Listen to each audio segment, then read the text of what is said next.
Hello everyone, welcome you all. आज का video lecture है फॉर्मूला फॉर काइनेटिक एनर्जी। इस वीडियो लेक्चर में हम काइनेटिक एनर्जी का जो फॉर्मूला है उसे हम ड्राइव करेंगे।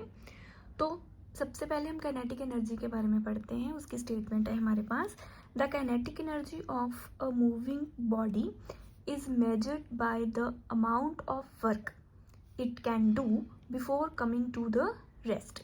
मतलब जो काइनेटिक एनर्जी होती है किसी भी बॉडी की या मूविंग ऑब्जेक्ट की, उसे हम कैसे मेजर करते हैं। जैसे कि ये एनर्जी होती है कि उस जो वो ऑब्जेक्ट है उसने वर्क कितना किया है, मतलब रेस्ट पे आने से पहले उसने कितना वर्क डन किया है, उस वर्क डन को हम क्या बोलते हैं, काइनेटिक एनर्जी।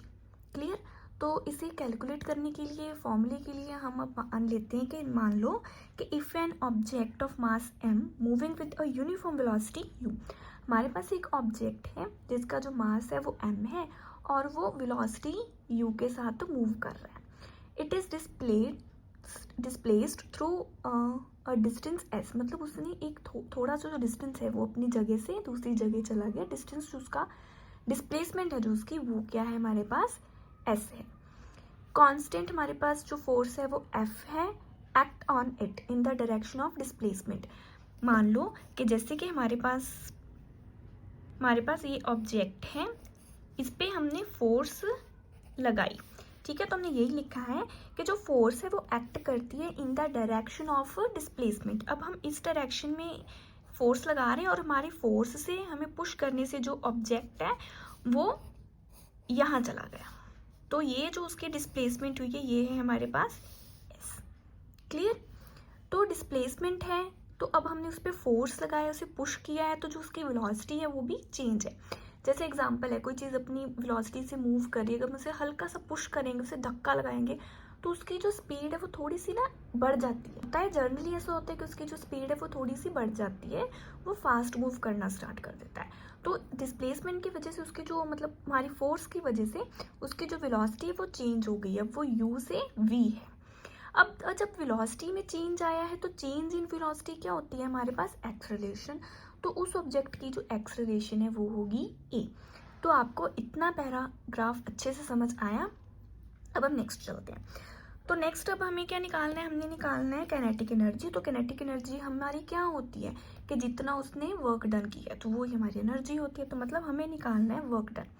तो वर्क डन होता है W। तो वर्क हमारा क्या है कि हमने फोर्स को लगाया और उस फोर्स की वजह से ऑब्जेक्ट ने डिस्प्लेसमेंट शो की, तो हमारा वर्क डन है force into displacement. Clear.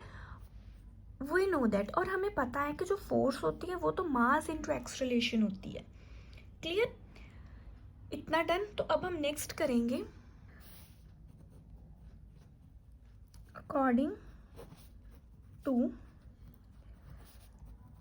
Third law of motion. Third law of motion के अकॉर्डिंग जो होता है हमारा v² minus u² is equal to 2as। तो इसमें से हम क्या करेंगे, s की डिस्प्लेसमेंट की वैल्यू निकालेंगे और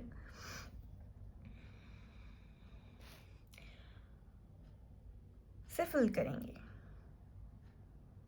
क्लियर। तो इसे इसमें से हम, तो ये हो जाएगी, पहले हम इक्वेशन को मार्क कर लेते हैं। ये होगी इक्वेशन 1, ये होगी इक्वेशन 2। क्लियर। तो अब इस इक्वेशन में से हम डिस्प्लेसमेंट की वैल्यू को निकालेंगे। 2 इंटू एक्सेलरेशन डिस्प्लेसमेंट के साथ मल्टीप्लाई हो रहे हैं, यहाँ ये आ जाएगा डिवाइड में। तो जो हमारा s है डिस्प्लेसमेंट, उसकी वैल्यू आएगी v² minus u² divided by 2a। इसे हम मार्क करेंगे इक्वेशन 3। अब जो हमारी फर्स्ट इक्वेशन थी वर्क डन की, उसमें हम फोर्स की वैल्यू को और डिस्प्लेसमेंट की, दोनों की वैल्यू को यहाँ क्या कर देंगे, पुट कर देंगे। तो लिखेंगे नाउ इक्वेशन 1 बिकम, जब हम पुट करेंगे तो इक्वेशन 1 हमारी क्या बनेगी, तो उसे हम लिखेंगे कि जो वर्क डन है फोर्स की जगह के पे हम लिखेंगे मास इनटू एक्सेलरेशन, डिस्प्लेसमेंट की जगह हम लिखेंगे ये v² minus u² divided by 2a। अब हमारा जो a है उसके साथ ये वाला a हो जाएगा हमारा cut. Clear.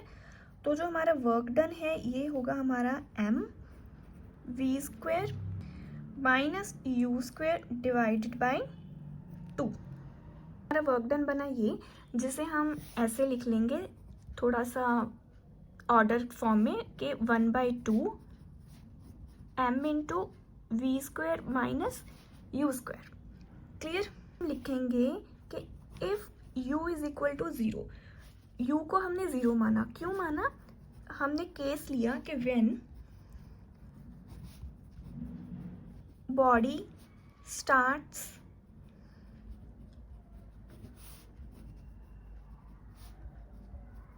Moving from rest. हमारी बॉडी है वो जो स्टार्ट कर रही है, उसका जो स्टार्टिंग पॉइंट है वो रेस्ट है। अगर वो रेस्ट से स्टार्ट करेगी तो उसका जो u होगा, जो इनिशियल वेलोसिटी होगी, वो हो जाएगी 0। तो ये थी हमारी क्वेश्चन नंबर 4। तो हमारी क्वेश्चन 4 जो है उसमें से हम v स्क्वायर हो जाएगा क्योंकि u तो हमारा 0 हो गया। क्लियर? तो इसे हम लिख सकते हैं कि जो वर्क डन है वो है हमारा हाफ mv स्क्वायर, और जो वर्क डन है यही हमारी काइनेटिक एनर्जी है। तो हम इसे लिख सकते हैं, और E के मतलब जो एनर्जी है हमारी काइनेटिक, वो है हमारी half into mass into velocity का स्क्वायर। तो ये था हमारा काइनेटिक एनर्जी का फॉर्मूला। होप आपको ये डेरिवेशन समझ आई होगी और इजी भी लगी होगी। आज का वीडियो लेक्चर, अगर आप मेरे चैनल पर पहली बार आए हैं तो चैनल को सब्सक्राइब कर लेना। Thanks for watching.